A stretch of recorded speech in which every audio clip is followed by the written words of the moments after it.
नमस्कार किरण जी, कैसी है आप? नमस्कार उदय जी, मैं बिल्कुल ठीक हूँ और आप कैसे हैं? जी मैं ठीक।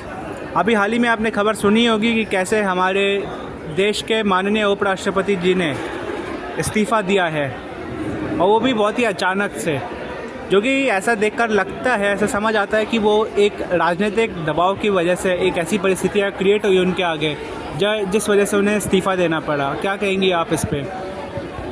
जी हाँ, जब उन्होंने इस्तीफ़ा दिया इसका तो थोड़ा सा लोगों को लग भी रहा था कि इस्तीफ़ा दे सकते हैं, पर कहीं ना कहीं इस चीज़ का आश्चर्य भी है क्योंकि वो एक तरह से मान के चले पपेट की तरह काम कर रहे थे। वो बीजेपी मोदी साहब के प्रवक्ता, जैसे जो मोदी जी बोलते थे उसी को मानते, उन्हीं की बातों को आगे फॉलो करते थे, उसी की बात को सदन तक पहुँचाने का काम उनका ही रहता था।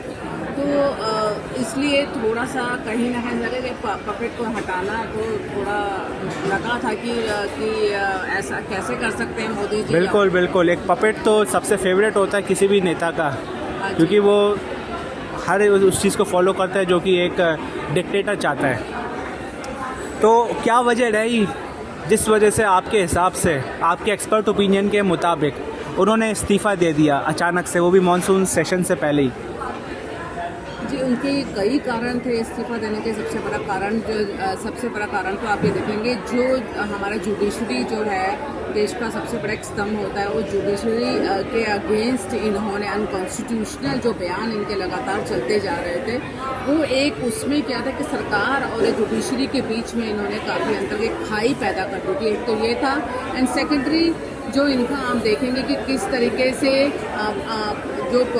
जो हमारे जो अपोजिशन पार्टीज़ जो थी यहाँ पे देश के, उनकी अगेंस्ट उनके बोलना, उनकी आलोचना करना, उनकी बात को ना सुनना, उनकी बातों को काटना, ये भी एक बहुत बड़ा कारण इनका रहा था। तो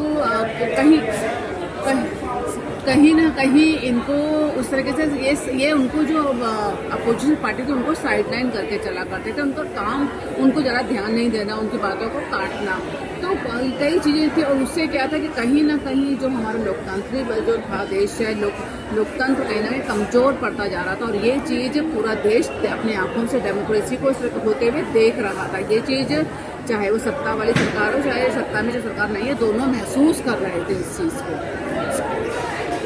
अंदर से बिल्कुल एक चीज़ और मैं बोलना चाहूँगी, जो स्मृति ईरानी जी थी, जिस तरीके से उनको यूज एंड थ्रो किया गया, तो अल्टीमेटली इनको भी उसी तरीके से यूज एंड थ्रो किया गया। क्योंकि अभी आपको पता है जैसे कि